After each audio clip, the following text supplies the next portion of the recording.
लोग भी कश्मीर की करते हैं, जो पाकिस्तान के पास जो हिस्सा है वो तो बार बार आपके यहाँ से भी कहा जाता है कि हम ले लेंगे, गिलगित बल्तिस्तान भी ले लेंगे और हम ये आजाद कश्मीर भी ले लेंगे, और 1 इंच तो अभी तक भारत भी नहीं ले पाया, कहा यह जाता है यहाँ पे।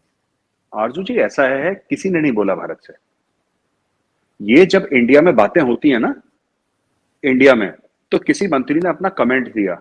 आपने कभी देखा है हमने कभी बोला हो किसी वर्ल्ड बॉडी में जाके, यूनाइटेड नेशंस में हमने बोला हो कि हम कश्मीर ले लेंगे? जिसको करना है उसको बोलना क्यों है? क्यों बोलना है उसको? देखिए, मैं आपसे कह रहा हूं कि आप बता दीजिए कि मोदी जी कब गए हो और कब जाके यूनाइटेड नेशंस पे या किसी और मुल्क पे जाके उन्होंने ये बोला हो कि हम कश्मीर वापस ले लेंगे। आप एक स्पीच बता दीजिए किसी की।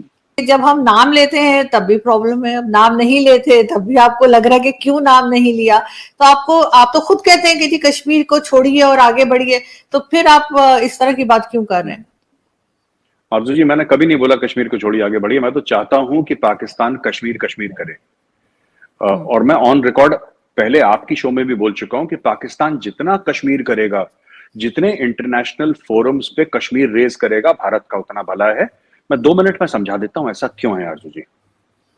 बात यह है कि Pakistan United Nations general assembly में जाए, पाकिस्तान एससीओ में जाए, पाकिस्तान कहीं पर भी जाए, जब पाकिस्तान कश्मीर की बात करता है या पाकिस्तान अफगानिस्तान की बात करता है, तो उस वक्त पाकिस्तान पाकिस्तान की बात नहीं कर रहा होता।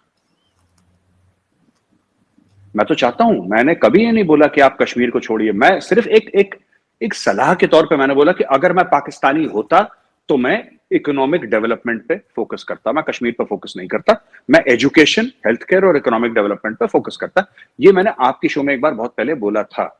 लेकिन मैं एज एन इंडियन, वो तो मैं अपने आप को उन शूज में डाल के उस लहजे से बोल रहा था, तरीके से बोल रहा था। लेकिन अगर एज एन इंडियन मैं चाहूं, मैं तो चाहता हूं कि आपके बिलावल भुट्टो जरदारी साहब हैं, आपके शहबाज शरीफ साहब हैं, ये सिर्फ कश्मीर की बात करें। ये कहीं पर भी जाएं, ये सिर्फ कश्मीर की बात करें और कश्मीर की ही बात करते चले जाएं। क्योंकि जितना ये कश्मीर की बात करेंगे उतना ये पाकिस्तान की बात नहीं करेंगे। अब पाकिस्तान में फ्लड्स आ रखे हैं, मासूम लोगों की जानें चली गई हैं, करेंसी आपकी क्रैश हो रही है, डिप्लोमेटिक आइसोलेशन है, इकोनॉमिक हालात बहुत खराब हैं। इसमें पाकिस्तान को कायदे से क्या चाहिए करना? लॉजिकली पाकिस्तान को चाहिए कि भाई दुनिया को इकट्ठा करे, आलम इस्लाम को इकट्ठा करे, जिसका वो कहता है कि we are the only nuclear bomb, Islamic nuclear bomb हमारे पास है दुनिया में। इन सब लोगों को इकट्ठा करे कि किस तरीके से पाकिस्तान को रीबिल्ड करा जाए। उसमें फोकस इनका 10% है। इनका फोकस कश्मीर है कि किस तरीके से कश्मीर के इश्यू को आगे बढ़ाया जाए। तो अब देखिए, कश्मीर का नाम लेके ये पाकिस्तान को नुकसान पहुंचाते हैं, अगर आप ये देखें, क्योंकि वहां पे टाइम तो उतना होता है ना, लिमिटेड होता है अर्जु जी। आप जब भी किसी फोरम में जाएंगे, आप 5 घंटे थोड़ा ना बात करेंगे, आपके वही 19-20 मिनट होते हैं। उस 19-20 मिनट में अगर ये 15 मिनट कश्मीर को दे दें तो हमारा मामला सॉल्व हो जाता है, हमारा मैटर सॉल्व हो जाता है। और इनको भी पता है, ये जो पाकिस्तानी बड़े बड़े टेलीविजन एंकर्स बोलते हैं कि जी कश्मीर का नाम ले लिया, कश्मीर, ये भी झूठ बोलते हैं आवाम से। बड़े बड़े आपके टेलीविजन एंकर सब झूठ, सब फ्रॉड, 420। क्यों? आप कश्मीर का नाम ले लीजिए, दुनिया को फर्क पड़ रहा है? किसको फर्क पड़ा है 75 साल में? आप ये बता दीजिए कि इस कंट्री को फर्क पड़ा है कश्मीर का नाम लेके। एक कंट्री बता दीजिए जिसको फर्क पड़ा है 75 साल में। और 75 साल से वही चीज करते हैं। हम तो चाहते हैं और 75 साल आप करें। तो I wish Bilawal Bhutto Zardari all the best. लेकिन आपने तो ये कहा था कि 5-10 साल जो है वो पाकिस्तान कश्मीर का नाम ना ले, बाद में करता रहे कश्मीर कश्मीर, पहले इकोनॉमी देख ले, हमारे जो हालात इस वक्त खराब हैं उनको देख ले। उस पॉइंट ऑफ व्यू से मैं कह रही थी कि आपने जैसे कहा कि थोड़े टाइम के लिए अलग हो जाए। बिल्कुल बिल्कुल, मैंने तो ये कहा था, क्योंकि भाई जब आपके बैंक बैलेंस होगा, आपकी जेब में पैसे होंगे, आपकी दुनिया में इज्जत होगी, उस वक्त अगर आप कश्मीर कहेंगे तो लोग सुनेंगे। आज की तारीख में कशकोल लेके अगर बिलावल भुट्टो जरदारी या शहबाज शरीफ साहब कशकोल लेकर जाए, इमरान खान कशकोल लेकर जाए और फिर बोले कश्मीर, तो लोग कहेंगे यार सुनो, हम एक तो तुम्हें पैसे दें, ऊपर से कश्मीर के बारे में बकवास भी सुने। यार दोनों चीजें नहीं हो सकती। यू सी, तो आज की तारीख में इंडिया के लोग क्यों सुनते हैं? क्योंकि इंडिया पॉलिटिकली स्टेबल है और इकोनॉमिकली भी स्टेबल है, वाइब्रेंट है इकोनॉमिकली, तो लोग सुनते हैं। ये तो सीधी सी बात है ना, सीधी सी बात है। देखिए ना, बात यह है कि Shehbaz Sharif is an intelligent man, Shehbaz Sharif एक अकलमंद आदमी है और शहबाज शरीफ के पास 10 और टॉपिक हैं। इधर एससीओ में उनको लिहाज करना पड़ा, क्योंकि चाइना का एससीओ जो है वो पूरा मामला चाइनीज है और चाइनीज ने डिसएंगेजमेंट करी थी PP-15 में या गोगरा हॉट स्प्रिंग्स एरिया में जो डिसंगेज करे थे ट्रुप्स, इंडियन आर्मी ने भी डिसंगेज करे थे, वो इसलिए करे थे क्योंकि वो चाह रहे थे कि प्रॉपर समिट हो जाए। चाइना अब इंडिया को छेड़ने के मूड में नहीं है, थोड़ा बहुत करता रहेगा, लेकिन पाकिस्तान के थ्रू छेड़ने के मूड इस वक्त में नहीं है चाइना, क्योंकि चाइना खुद बहुत बुरी तरीके से फंसा हुआ है। तो ये इनको तो एससीओ में इन्होंने कश्मीर के बारे में बात नहीं करी, लेकिन यूएन जनरल असेंबली में जरूर है कश्मीर। इनके पास देखिए ना अर्जुन जी, इनके पास कोई चॉइस नहीं है और कोई टॉपिक नहीं है।